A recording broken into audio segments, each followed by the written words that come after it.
Assalamualaikum warahmatullahi wabarakatuh.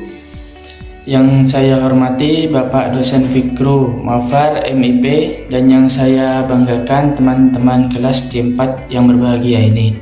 Di sini kami dari kelompok 4 akan menjelaskan materi tentang sistem dan prosedur kearsipan, yang mana kelompok ini beranggotakan 3 orang.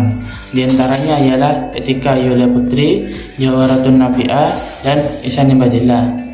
Oke, langsung saja kita ke pemateri pertama, yaitu saya sendiri yang akan menjelaskan tentang pengertian sistem kearsipan. Pengertian sistem kearsipan. Sistem kearsipan merupakan serangkaian aktivitas yang terorganisir dan menjadi acuan dalam penyimpanan arsip agar nantinya arsip tersebut dapat ditemukan dengan tepat serta cepat ketika arsipnya dibutuhkan. Kearsipan dapat pula diartikan menjadi aktivitas yang mencakup menciptakan arsip, menyimpan atau filing, menemukan arsip kembali atau finding, serta menyusutnya arsip atau mengamankan, memelihara, dan memusnahkan.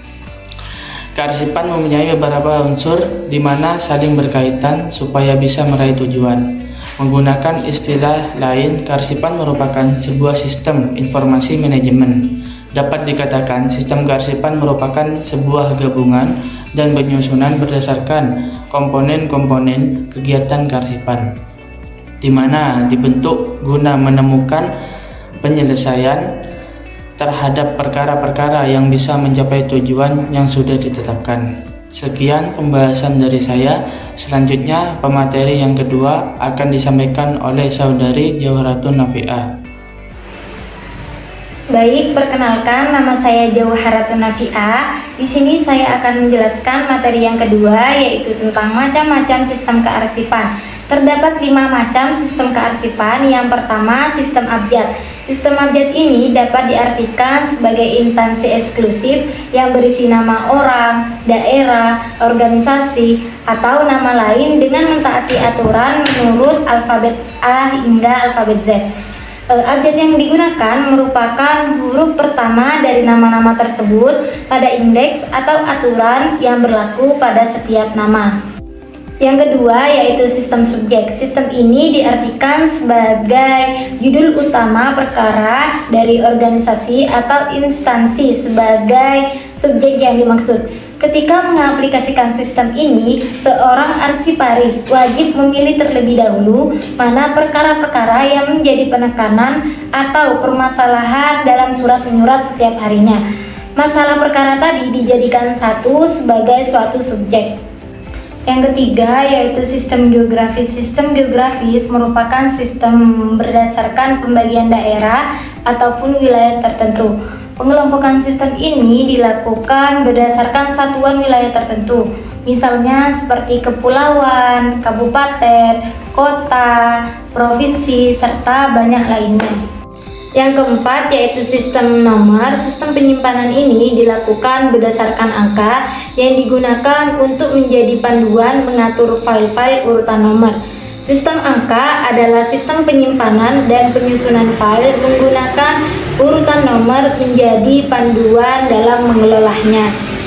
Yang kelima atau yang terakhir yaitu sistem tanggal. Sistem tanggal adalah sistem yang memiliki filing atau aturan surat menyurat yang disusun berdasarkan urutan kapan bahan atau surat itu datang. Dari 5 sistem penyimpanan di atas, masing-masing memiliki fungsi khusus, sehingga tidak dapat beranggapan jika sistem satu lebih baik daripada sistem lainnya. Demikian pembahasan dari saya. Pemateri selanjutnya yaitu Saudara Ihsan Ibadillah. Ya, saya sendiri akan menjelaskan tentang pengertian prosedur kearsipan. Prosedur merupakan serangkaian cara kerja atau aktivitas untuk merampungkan suatu pekerjaan dengan urutan waktu serta mempunyai pola kerja tetap sesuai dengan yang telah ditentukan. Istilah kearsipan berasal dari kata arsip yang apabila dalam bahasa Inggris disebut file. Sementara kearsipan disebut dengan filing. Filing adalah aktivitasnya, sedangkan file merupakan benda atau objeknya. Masing-masing pekerjaan mempunyai serangkaian tahapan untuk menyelesaikan pekerjaannya dari awal sampai selesai. Tahapan itu dipercaya prosedur kearsipan. Mekanisme kearsipan meliputi prosedur permulaan dan prosedur penyimpanan. Sekian pembahasan dari saya. Baik, pemateri selanjutnya akan disampaikan oleh Saudari Etika Yulia Putri. Baik, perkenalkan nama saya Etika Yulia Putri. Di sini saya sebagai pemateri terakhir yang akan menjelaskan prosedur permulaan arsip. Tiap tempat kerja mengacu pada sebuah mekanisme eksklusif guna memantau proses surat yang keluar dan masuk. Prosedur tersebut dinamakan prosedur pencatatan dan pendistribusian surat, yang meliputi yang pertama buku agenda. Buku agenda ini berisikan data atau kolom informasi yang diperoleh dari berbagai rekaman surat. Buku ini dipakai menjadi alat dalam mencari beragam surat yang disimpan pada file tersebut. Buku ini biasanya dijadikan acuan pertama untuk mencari surat-surat, terutama untuk keterangan tanggal atau nomor surat dari surat yang diterima. Yang kedua yaitu kartu kendali. Kartu kendali ini ialah sebuah isian yang digunakan dalam mencatat beragam surat yang masuk maupun keluar. Selain itu, kartu ini juga dapat digunakan menjadi alat penyampaian surat serta penemuan balik arsip. Yang ketiga yaitu naskah. Naskah ini ialah aktivitas administratif yang bertanggung jawab dalam pemeliharaan serta pengumpulan data terkait unsur-unsur tertentu atas permasalahan utama dalam semua pekerjaan. Yang keempat yaitu buku ekspedisi. Ekspedisi ini digunakan selaku alat bukti pengiriman atau penerimaan dan distribusi barang atau surat. Dalam buku ekspedisi ini berisi data yang lebih sedikit dibandingkan buku agenda, yakni berisi nomor urutan, tujuan, dan isi surat, serta nama inisial pihak penerima. Penggunaan ekspedisi tidak hanya dalam pencatatan surat yang ingin dikirim, namun dapat digunakan selaku bukti penerimaan surat dikarenakan telah dilengkapi kotak penanda terima atau tanda tangan pihak penerima. Baik, selanjutnya saya akan menyimpulkan presentasi dari kelompok kami.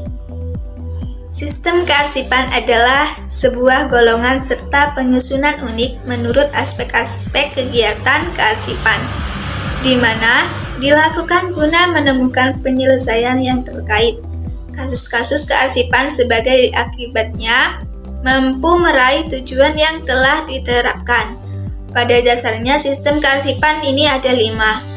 Yang pertama sistem abjad, yang kedua sistem subjek, yang ketiga sistem geografis, yang keempat sistem nomor, yang kelima sistem tanggal.